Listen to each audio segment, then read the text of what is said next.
Carol Roth, former investment banker. She is author of The War on Small Business, and she's here to talk about it. Carol, always so good to see you. You as well. What a mess, Dana. I mean, I know this is new in the last couple hours, and we're trying to get our heads wrapped around it, but it seems like the Biden administration, anytime something is unconstitutional, they try to kick it off to some agency to try to end around it. It's really a disaster. That's a great point that you just mentioned, too, because if they just kind of shrug it off and say, oh, this is OSHA's responsibility, they're going to have to deal with it, it does sort of, at least optically, makes it seem like they're less involved. And that's the thing. I mean, I know that for OSHA, they go out and they do inspections, and these businesses have to comply with these regulations, and these businesses also assume liability for certain things. That's like kind of an open question. We don't know about that. So, Carol, we're just now getting the economy back up and going. What is this going to do to it?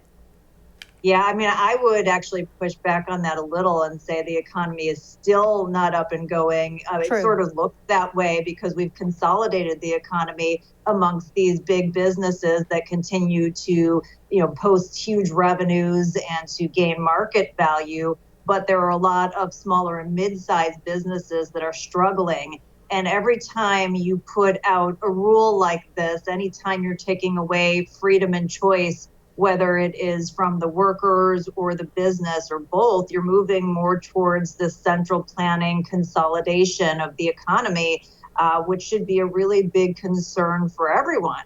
And we have a giant challenge. We have almost 11 million job openings based on the last JOLTS report, which came out a couple of days ago. It is historic, and that is completely an outgrowth, not of a rip-roaring economy, but of central planning intervention and thinking that they know better and completely disrupting the economy. So now you're going to have a new set of rules, a new layer of rules, and it's really scary for people who like to talk about, your body, your choice, and your choice this and that.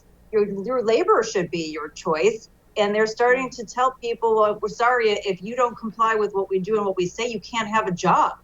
And this is going to this new rule that we're seeing with vaccination. We're seeing the movement of the PRO Act through Congress. And it's an administration that's really pushing this consolidation amongst big government, big business, and big special interests.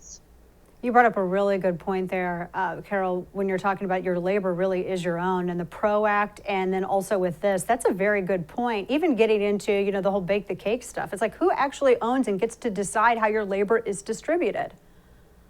Yeah, I mean, there is no principle, and I think that that's the part that drives somebody like me crazy. I'm a pretty strict constitutionalist. I like small government. And it seems like the rules about, what is your choice, or when the business gets to make a choice or the government gets to make a choice, shifts based on the whim of the people who are in charge, which means that there is no principle at all, and should be very concerning to everyone, because we see the outgrowth of this. And I talk about this in the War on Small Business a bit in terms of the consolidation towards the big businesses. If you are smaller and you're decentralized, it's much harder for you to keep up, whether it's with these regulations or increased costs or increased taxes, or shoving union labor down your throat, or them trying to get rid of 59 million gig workers. It really does take away these smaller players, which stand for freedom, choice, and basically economic freedom. That's a great point. Talking to Carol Roth, whose book, War on Small Business, is a must-read. She gets into all of this stuff. And Carol, with that too, you brought up a really good point in these mid-sized businesses. It's like the businesses that maybe they have 120 employees. Well, they're going to be hit by this mandate. And I would imagine that, I just remember when the whole Obamacare thing passed, and there were rules about how many hours somebody had to have in order to qualify for the company to provide them with health insurance. Do you think we're going to see a repeat of that with something like this, with this?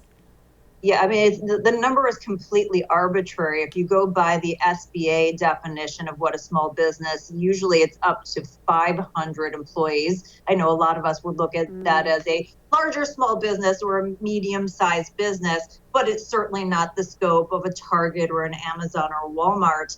And just looking at this new mandate, if it were to stay in effect, it looks like the fines are something like $14,000 per incident, which is Oh, wow. tremendous financial burden, as well as an administrative burden at a time when you have a huge disruption in the supply chain because of central planning, when you're having a hard time finding employees as it is, and now you're going to eliminate part of the workforce. And whether it is that, you just had COVID and you have natural immunity, or you decide that you don't want to get it for whatever reason, now it's the government saying you can't go into the workforce because you're not complying. And those businesses who are having just a terrible time trying to attract and retain talent are now going to have to contend with this. But you know who's going to be fine, Dana? It's going to be those big businesses that have the access to capital that keep going up in value. Go figure.